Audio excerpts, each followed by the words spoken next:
Hey everyone, you're here with Mark Bowell at perfectgardens.com. So I continuously keep getting questions about the timers. A lot of my videos, about 70% of you guys love the videos on the timers, and about 30% of you guys completely hate it. I go back and I'm also 50-50, so I'm going to remake the analog timer video one more time, this being the fourth time I've made this video. Are you tired of getting crappy advice from your local hydroponics store? Or having to search all over forums to get advice that only takes you in different directions than solving your immediate problem? Well, join our membership for $50 a month. You get direct access to me. We'll connect on WhatsApp app. And just like this gentleman that started back in July with us, as problems arise, we are here for you. Okay, so we're going to talk about terminology first. So there is on and active. Okay, so not on and off. Get rid of that whole terminology.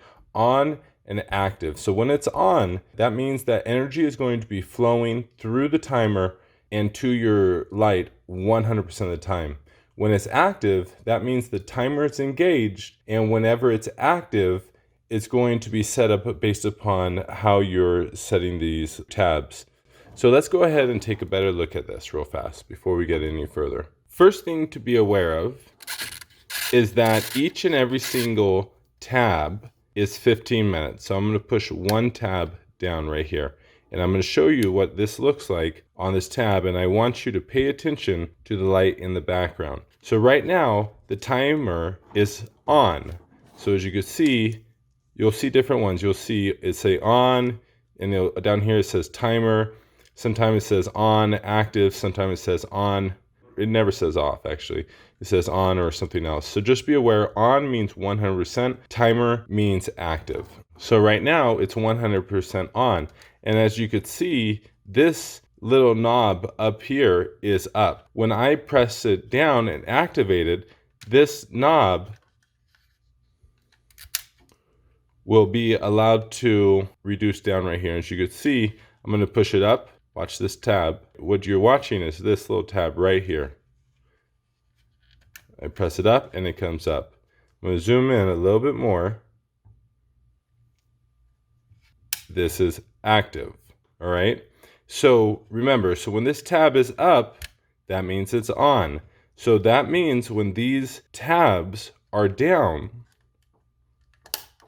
like this right here, it's going to keep this little knob up and engaged, and when it's up, that means it's on. So when it's down, that means it's going to be off. So I'm going to go ahead and now turn it from on to timer, or from on to active.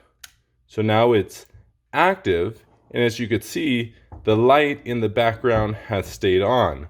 But as the timer rotates throughout the day, watch it in the back right here, timer goes, it drops, turning the light off. Okay, so I hope this one specific part was helpful on understanding how to turn your timer on and off. So now let's go ahead and set your timer for 12 hours on, 12 hours off. Why would you want 12 hours on and 12 hours off? Because that is what actually signals to these plants and gets them to start flowering. When you want them to veg, the light will be on for 18 hours on, 6 hours off. And this includes veg plants, seeds, or clones with roots. When you are cloning with no roots, I recommend having the light on for 24 hours straight.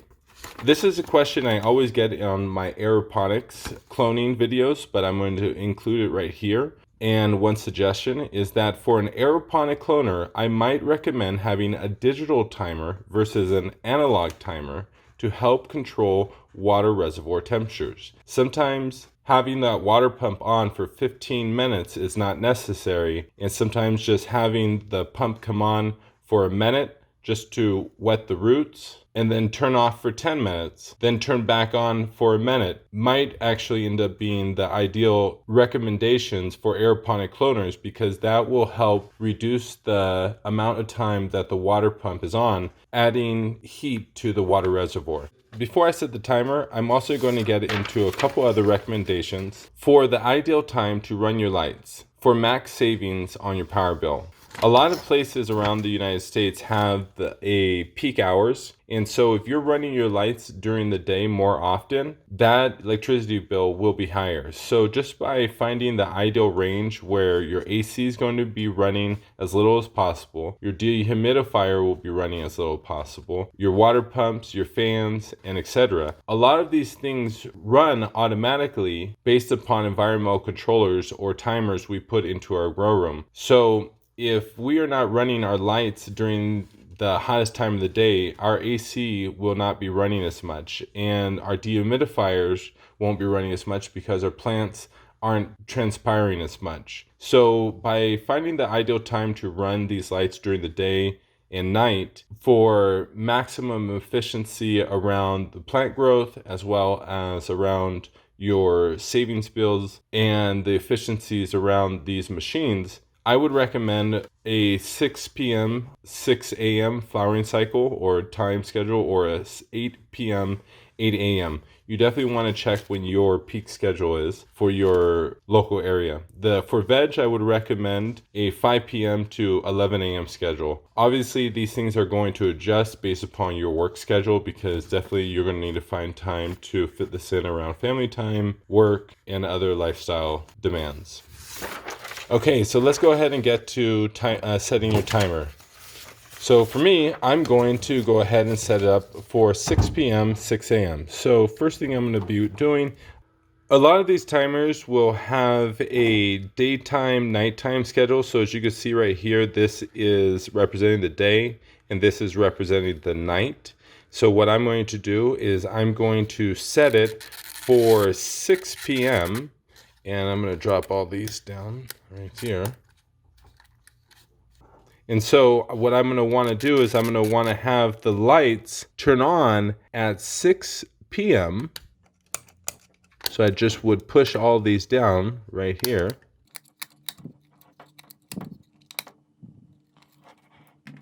And so I'm going to make sure that my timer is pushed down so it's active. And what I'm going to do is, as the day and the night comes around, it turns on the light right here. So now it's nighttime, the lights are on, because the lights act as a heater and they help create an even growing environment throughout the day and the night for the plants. More consistency means more yield. So it comes all the way through, and then 6 a.m. is coming around, light turns off. So second setting, so if it was 18 hours on, 6 off. So if you were in veg and you were 18 hours on, 6 off, I'm going to want the lights to turn on at 5 p.m. So I just come down to the 5. Watch the light in the back. It's 5 p.m. now. Timer is engaged for active and the light turned on. Then I want it to be for 18, so I'm going to be wanting it to turn off at 11.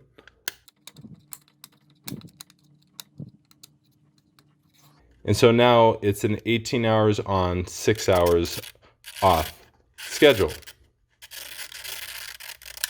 And now it's off. Okay, so a lot of people, if you do not have a digital timer for your aeroponic cloner, what I would probably recommend is 1 on, 2 off, 1 on, 2 off, 1 on, 2 off, and pay attention to your pants and make sure they're not drooping as well. So the water pump would turn on for 15 minutes, then turn off for about 30 minutes, turn back on for 15 minutes, turn off for 30 minutes, allowing the water to gradually cool back down. Like I recommended in the beginning of the video, I would probably recommend a digital timer over analog for aeroponic cloning.